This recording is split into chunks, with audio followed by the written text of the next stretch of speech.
Naquele tempo, Jesus falava às turmas. Apresentou-se um chefe da sinagoga, prostrou-se diante dele e lhe disse: Senhor, minha filha acaba de morrer, mas vem, impõe-lhe as mãos e ela viverá. Jesus levantou-se e o seguiu com seus discípulos. Ora, uma mulher atormentada por um fluxo de sangue, havia 12 anos, aproximou-se dele por trás e tocou-lhe a orla do manto. Dizia consigo: se eu somente tocar na sua vestimenta, serei curada. Jesus virou-se, viu-a e disse: tem confiança, minha filha, tua fé te salvou. E a mulher ficou curada instantaneamente. Chegando à casa do chefe da sinagoga, viu Jesus os tocadores de flauta e uma multidão alvoroçada. Disse-lhes: retirai-vos, porque a menina não está morta, ela dorme. Eles, porém, zombavam dele. Tendo saído a multidão, ele entrou, tomou a menina pela mão e ela levantou-se. Esta notícia espalhou-se por toda a região. Pelo Evangelho da vida. Em nome do Pai, do Filho e do Espírito Santo. Amém. Meus caríssimos irmãos, em nosso Senhor Jesus Cristo, novamente São Paulo nos vem ensinar, nos vem advertir sobre realidades que já eram presentes na vida dos filipenses, e uma realidade que continua muito viva nos fiéis católicos no dia de hoje: a necessidade de combater o bom combate da vida espiritual. Combate que exige essa disposição constante para seguir Cristo, abraçando a sua cruz. Ele vai dizer: há muitos por aí, falava lá os filipenses, e a gente infelizmente temos de dizer, às vezes há muitos por aqui também, que se portam como inimigos da cruz de Cristo.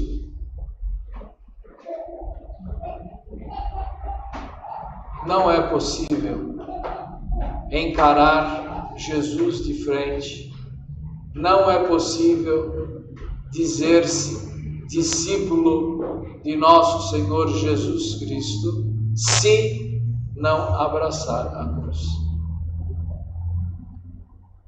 Ontem falava, em forma de uma conversa alegre, mas brincando, imagina quem é que aceitaria casar se as perguntas, nas respostas, ele não falasse: então, aceita seu marido na alegria? Ah, na alegria sim, na tristeza não.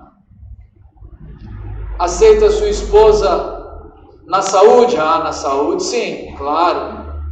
E na doença? Na doença, melhor não. Mas aí, quem iria se casar? Não, o casamento, o ato do matrimônio já implica isso. Aí deixa bem claro, sim, o matrimônio comporta abraçar uma cruz. A cruz da doença, a cruz da tristeza, a cruz da vida. Mas não é só o matrimônio.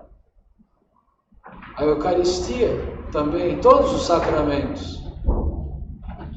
E muitas vezes a gente percebe que isto não é totalmente coerente na hora das nossas orações. Porque antes da gente pedir, Senhor, que eu queira fazer a vossa vontade, a gente sempre pede e diz: ó Deus, não me deixe ficar doente, não me deixe ficar sem dinheiro, não me deixe passar necessidade, não me deixe sofrer, não me deixe ficar triste. E estas não são as coisas mais importantes na nossa vida. Porque as alegrias desta terra, por melhor que sejam, têm um problema. Elas são passageiras. As tristezas também são passageiras. A saúde é muito boa, mas ela não é para sempre. Ela acaba. A doença faz parte da vida. Todos nós rezamos, eu também rezo assim. Muitas vezes tenho de ficar martelando na consciência, não é? Calma, não é? A gente reza pelos doentes, sim. Mas primeiro lugar nas nossas orações pelos doentes deve ser que ele esteja com saúde espiritual. Vamos ver se está com saúde espiritual? É o mais importante. Depois a saúde física. A saúde física a gente vai remediando, mas chega um dia, não tem mais conserto. Um dia a morte vai chegar. Não é? Essa a diferença entre o médico e o padre. Os dois estão sempre perto do doente, não é? O padre vai lá para rezar, para ajudar a pessoa a recuperar a saúde espiritual. O médico está lá para recuperar a saúde física. O padre sempre tem mais chance de sair vencedor. Não é que os dois se disputam, né? Porque por mais que o médico faça, um dia ele perde. Um dia a gente morre.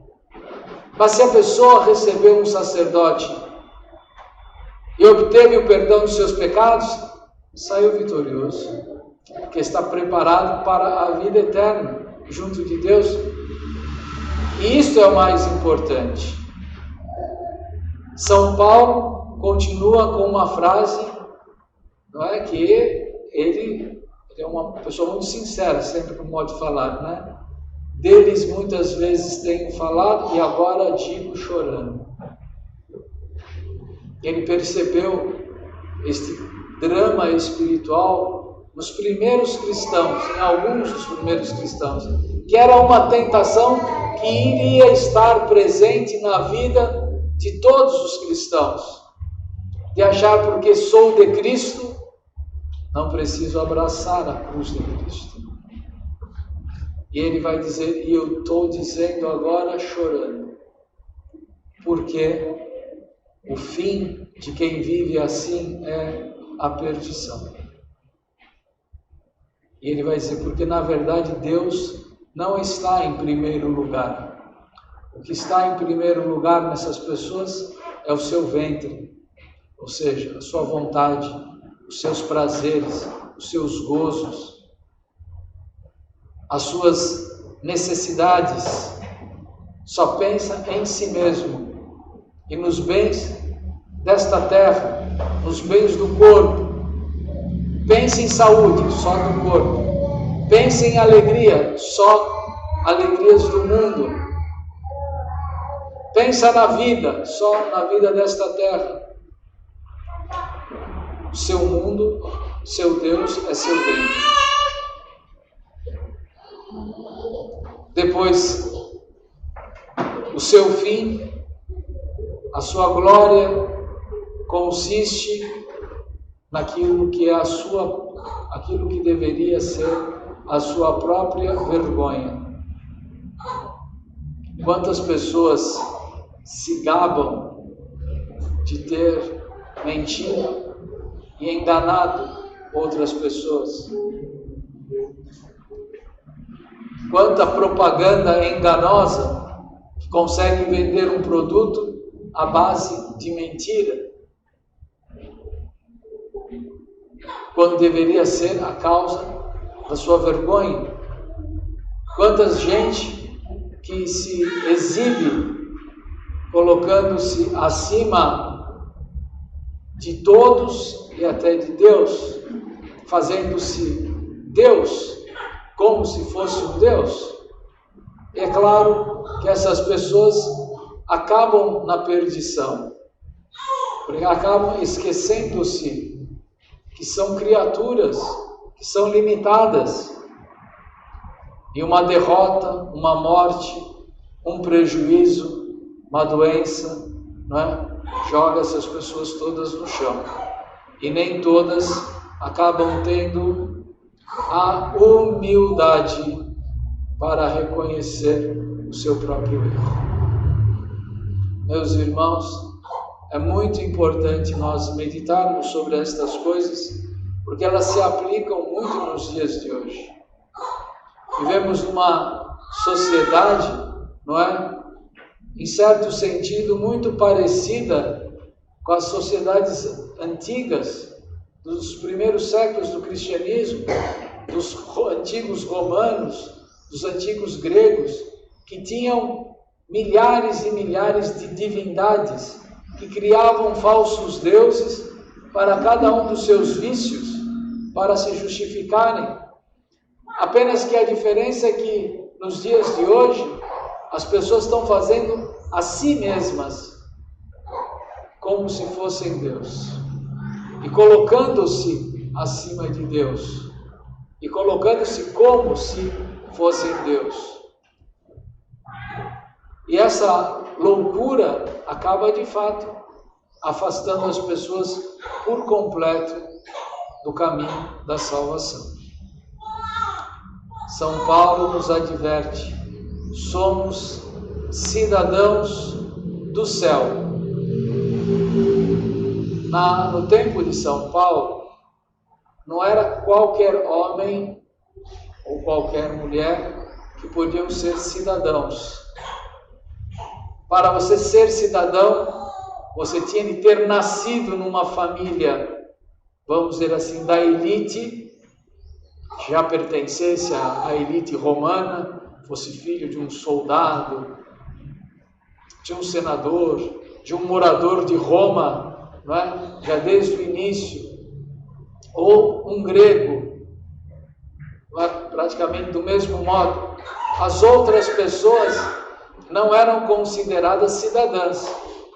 Então, em matéria política e em matéria da vida civil, essas pessoas eram totalmente ignoradas. E São Paulo vai dizer, quando ele diz, nós somos cidadãos do céu, ele está dizendo que temos uma cidadania na eternidade. Isso era um grande consolo para centenas de cristãos que não eram cidadãos, não eram considerados cidadãos, de escravos que eram cristãos, mas que nem a liberdade de ir e vir tinham. E nós, nos dias de hoje, também temos de, ao observar a nossa vida social, ter sempre em mente que, em primeiro lugar, devemos buscar a nossa cidadania no céu, ou do céu, porque afinal de contas é para lá que nós nos dirigimos. E tudo o que fazemos nesta terra deve ser direcionado para a eternidade. As nossas palavras, os nossos pensamentos, os nossos desejos, enfim, tudo deve ser direcionado para a busca da cidadania eterna. Mas, enquanto estamos vivendo nesta terra, sim, temos compromissos com a vida social. Temos compromissos com o outro. O primeiro compromisso com o outro é de desejar a salvação de todos, tanto quanto eu quero a minha própria salvação. E isto deveria corrigir em nós muitos modos errados de agir. Porque o método, o modo de agir, diz muito a respeito da verdade e da mentira das coisas e da bondade ou maldade das coisas.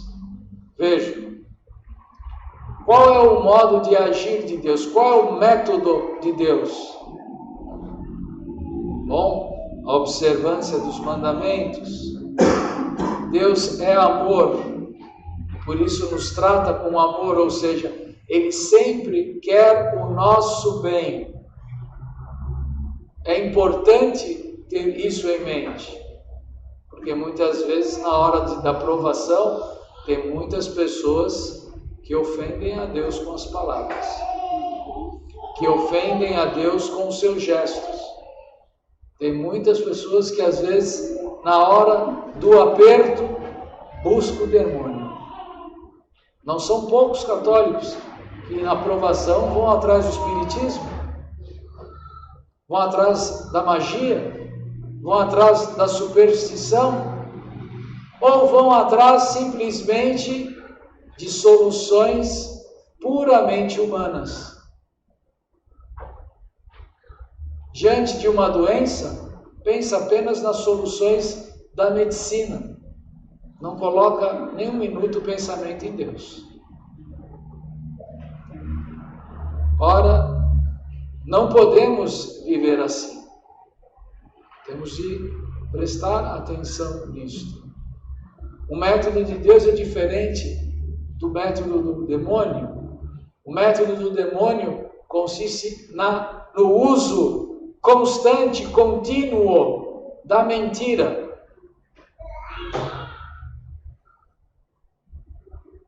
De querer enganar, da malícia. Por isso, o demônio e aqueles que o seguem podem se fingir de ser bons. Sim, já aconteceu isso muitas vezes. Não é? Pessoas que são ruins e que se misturam no meio dos católicos, dos bons, e fingem que são bons.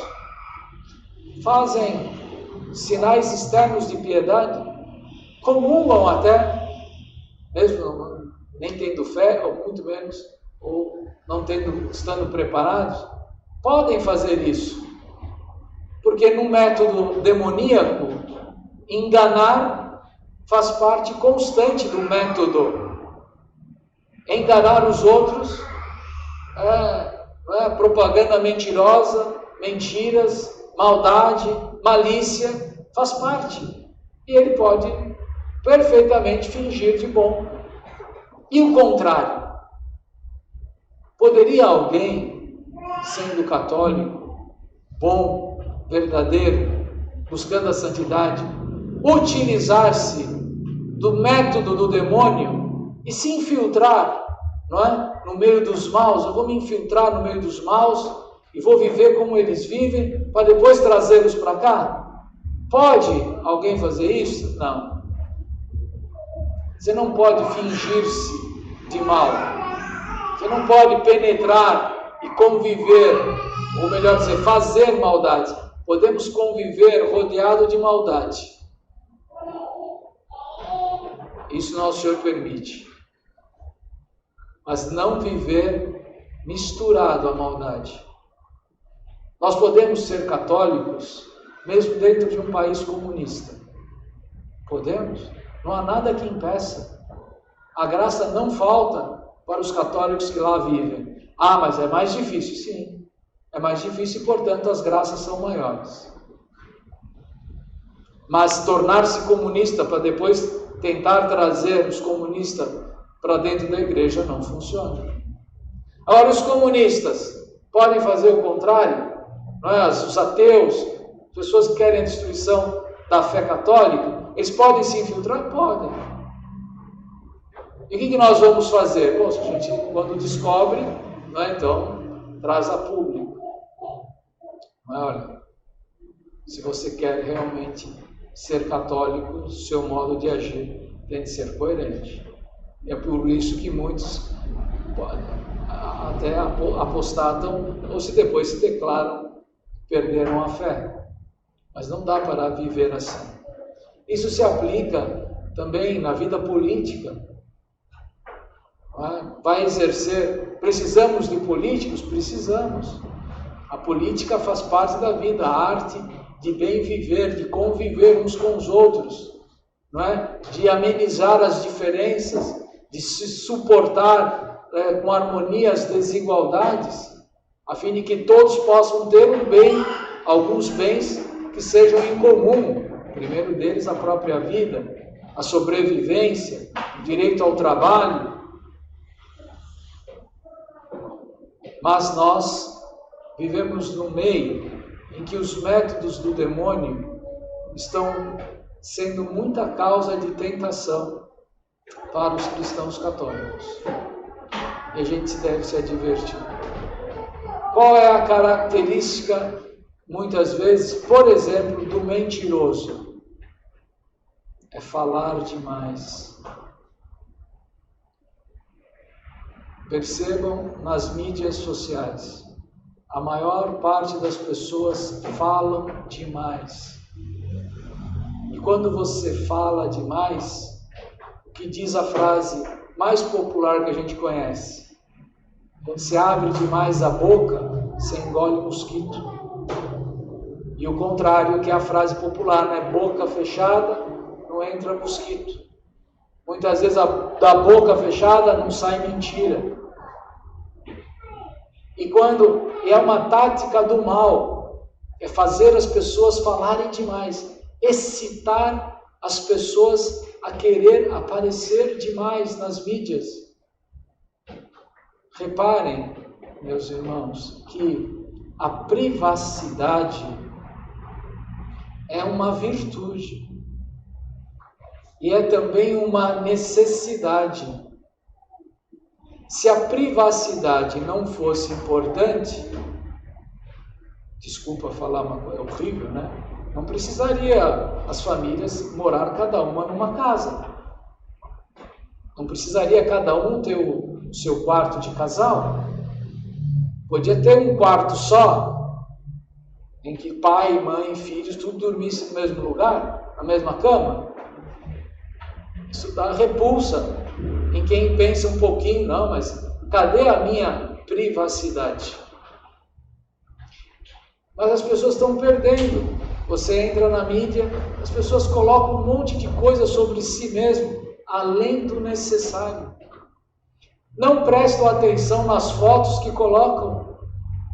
Tem fotografia que é só para o seu marido, que é só para a sua esposa, que é só para a sua família.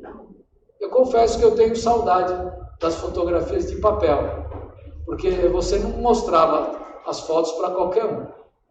Você abria as fotos, né, para as pessoas que tinham uma certa intimidade na sua família. Hoje, o álbum de família está na mídia e às vezes sem nenhum cuidado. E quando a gente descobre que as pessoas podem manipular fotografias, podem editar fotografias, e daqui a pouco você vai procurar e encontra uma foto sua onde você nunca esteve e numa situação que você nunca se colocou. Mas daí a sua pessoa, a sua honra foi jogada no lixo. É preciso que os católicos usem a mídia. É necessário, nós estamos usando. Ela é uma fonte de apostolado, é um instrumento. Os primeiros cristãos usavam a tecnologia dos romanos, usavam as estradas, usavam os navios. São Paulo atravessou muitas vezes o Mediterrâneo, não é de navio. Os católicos andavam pelas estradas romanas. Naquela mesma estrada que os romanos usavam para fazer guerra, os cristãos usavam para levar o evangelho, para levar a fé católica. Portanto, nós podemos sim utilizar as mídias, mas não do mesmo modo. Se resguardando. Nós não podemos fazer fofoca, nem difamar o próximo, nem aquele que eu estou vendo e estou tocando aqui, nem aquele que eu não estou vendo. O que a gente mais vê hoje na internet é ataques pessoais. É tudo que o demônio gosta. Porque quanto mais ele conseguir disseminar o ódio entre as pessoas, mais longe de Deus elas ficarão. Nossos inimigos não é João, Pedro, Antônio, Joana, Luísa e qualquer uma, não. Nossos inimigos são o pecado, o mundo desordenado e o demônio. Estes são nossos inimigos. Ao demônio, sim, a gente trata ele com toda a grosseria possível. Vai-te embora, Satanás. Cessa de fazer mal aos outros. Mas a uma outra pessoa, não. Por quê? Porque nosso Senhor morreu por ela. Eu não posso mandar ninguém para o inferno. Nem por palavras. Eu estava nervoso. Não justifica. Um católico mandar outro para o inferno? Nunca. Por quê? Porque mandar ele para o inferno é jogar o sangue de Cristo no chão. Que bom, esse foi para o inferno. Pois é, ele levou para o inferno a sua alma e jogou por terra a salvação que ele poderia ter tido. Falar mal uns dos outros, e depois se essa pessoa se converte, entra aqui e senta aqui no banco. Imagine a pessoa mais desnorteada que vocês podem colocar aí. Pegue alguém da vida pública que declaradamente é tudo que não presta, como se diz. Se ela se converte, senta aí. Vocês vão se levantar e vão sair. Essa pessoa está aqui eu não fico. Nosso Senhor morreu por ela. Ela se confessou que nem você. Se arrependeu dos pecados que nem você. Como é que eu vou menosprezar agora? Não, essa daí não. Aqui não pode. Não é assim. Não é assim que funciona. Combatemos as ideias desordenadas. Combatemos o pecado, não o pecador. Até porque, se tiver alguém aqui que não é pecador, levante a mão. Nem as crianças, porque nasceram com o pecado original. São inocentes porque desconhecem. Não é? Mas quem nunca pecou? E se basta um pecado para ir para o inferno, quantas vezes você já dormiu no inferno? Quantas noites você já passou no inferno? Então, cuidado ao falar de pessoas. Você pode, de duas uma, você pode caluniar, porque talvez você não conheça. As pessoas se agridem sem nunca terem se visto. Você pode estar contando mentiras. Você pode não estar sabendo direito dos fatos. O excesso de informação gera ignorância. Assim como o excesso de água não mata a sede. Mergulhar numa cachoeira de água límpida e abrir a boca para matar a sede é igual a morrer afogado. Então, não adianta. Vai escrever sobre alguém? Pensa muito bem. Escreva sobre as ideias, não é? E não sobre as pessoas. Esta ideia de ateísmo é errada. E quem defende essas ideias, olha que pena, vai cair numa desilusão a respeito da sua vida. Mas não precisa dizer que esse Nicolau, esse que está... Não. Fecha a boca. A maior parte dos ateus do mundo de hoje foram cristãos. A maior parte dos ateus foram cristãos. Isso é muito triste. Isso é muito sério. E isto pode também ser motivo para a gente refletir muito antes de falar. Se esse sem vergonha cometeu esses pecados, eu posso também cometê-los. E até pior. Por isso, meus irmãos, para nós realmente abraçarmos a cruz de Cristo, temos de viver como Cristo. Amar os pecadores, não por causa dos pecados que eles cometem, mas porque desejamos a sua salvação. Para isso, vamos corrigi-los. Em primeiro lugar, pelo nosso bom exemplo. Isso é um argumento que machuca muito a gente. Porque quando começamos a discutir argumentos, logo chega alguns e falam: mas vocês católicos não vivem assim. E como somos uma comunidade de católicos, não sou eu isolado. Eu não peco, se os outros pecam, o problema é deles.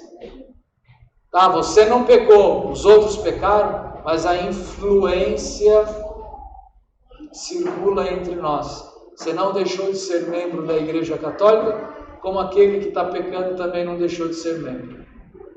E com o relaxamento dele, você terá menos pessoas intercedendo por você. E, portanto, a tua salvação também ficará comprometida, porque você não vai se salvar sozinho e nem vai se perder sozinho. Isso é a comunhão dos santos. Crê nisso? Creio. Então, presta atenção. Não deixe que isto prejudique, a sua vida. Antes reze. Como Deus vai converter? Aí deixa um pouco nas mãos de Deus. Deus tem os seus meios. Deus conhece a intimidade e a consciência de cada um de nós. Deus conhecia bem a intenção deste homem quando foi pedir a ele que fosse trazer sua filha de volta porque ela tinha morrido. Nosso Senhor conhecia a consciência dessa mulher quando tocou cheia de fé em Jesus, mesmo tentando tocar nele sem que ele percebesse. Ele não queria chamar a atenção ou não queria, vamos dizer assim, incomodar nosso Senhor. Bastava encostar. Nosso Senhor também conhece o íntimo das nossas almas. Vamos pedir a Nossa Senhora a graça de podermos perseverar coerentemente na nossa fé, de não nos deixarmos enganar pelos métodos da mentira, da maldade e da desordem. Não cairmos em desânimo por ver que o número dos católicos que estão tentando levar uma vida honesta é menor, porque não é quantidade, é qualidade que fará a diferença. Porque Jesus morreu por todos e ele era um só. Então, nós podemos fazer a nossa parte, independente de sermos poucos, contanto que sejamos realmente verdadeiros discípulos de nosso Senhor. Em nome do Pai, do Filho e do Espírito Santo. Amém. Ave Maria, cheia de graça, o Senhor é convosco. Bendita sois vós entre as mulheres, e bendito é o fruto do vosso ventre, Jesus. Santa Maria, Mãe de Deus, rogai por nós, pecadores, agora e na hora da nossa morte. Amém. In nome del Padre, del Figliolo e dello Spirito Santo, e così sia. Sia lodato Gesù e Maria, e buonanotte a tutti.